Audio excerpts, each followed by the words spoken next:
السلام عليكم ورحمة الله. أعوذ بالله من الشيطان الرجيم. بسم الله الرحمن الرحيم. الحمد لله رب العالمين.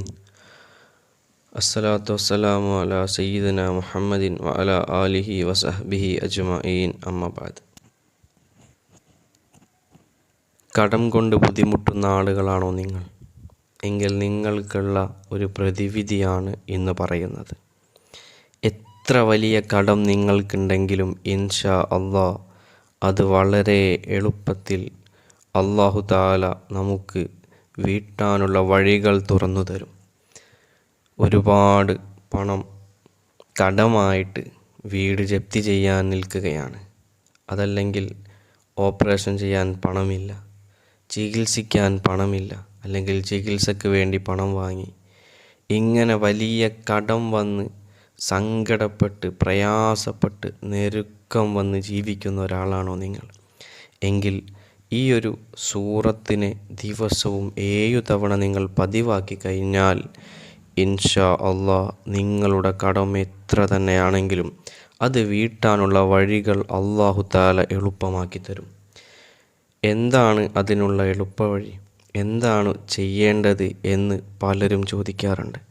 കടം നമ്മളെ മനസമാധാനത്തെ നഷ്ടപ്പെടുത്തും, ഉറക്കം കെടുത്തും, നമുക്ക് ഒരു സന്തോഷത്തോടു കൂടി ജീവിക്കാനുള്ള സാഹചര്യം ഇല്ലാതാക്കും.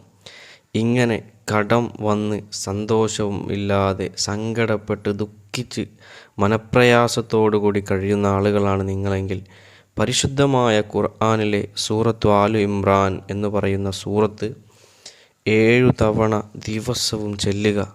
അങ്ങനെ ചെല്ലുന്നതിലൂടെ നിങ്ങളുടെ കടം വീഴാനുള്ള വഴി അല്ലാഹു തആല എളുപ്പമാക്കി കൊടുക്കും. ഒരുപാട് മനുഷ്യർക്ക് അനുഭവമുണ്ട്, അനുഭവം പറഞ്ഞ ഒരുപാട് ആളുകളുണ്ട്. ഈ ഒരു കാര്യം നിങ്ങൾ ചെയ്തു നോക്കുക. ഇൻഷാ അല്ലാഹ് നിങ്ങളുടെ ജീവിതത്തിൽ നിങ്ങൾക്ക് കടം പെട്ടെന്ന് തന്നെ വീടാനും അതിനുള്ള അവസരം അല്ലാഹു തആല തുറന്നു തരുന്നതാണ്. അതുകൊണ്ട് തന്നെ പരിശുദ്ധമായ ഖുർആനിലെ ഈ ഒരു സൂറത്തു ആൽ ഇമ്രാൻ 21 തവണ നിങ്ങളുടെ കടം വീടുന്നതുവരെ ചൊല്ലുക. ഇൻഷാ അല്ലാഹ് അല്ലാഹു തആല കടം വീട്ടി സന്തോഷത്തോടെ ജീവിക്കാനുള്ള തൗഫീക്ക് നൽകുമാറാവട്ടെ. എത്ര വലിയ കടമാണെങ്കിലും അത് വീടി സന്തോഷവും റാഹത്തുമുള്ള ജീവിതം നൽകുമാറാവട്ടെ. ഇൻഷാ അല്ലാഹ് അല്ലാഹു തൗഫീക്ക് നൽകുമാറാവട്ടെ. അസ്സലാമു അലൈക്കും.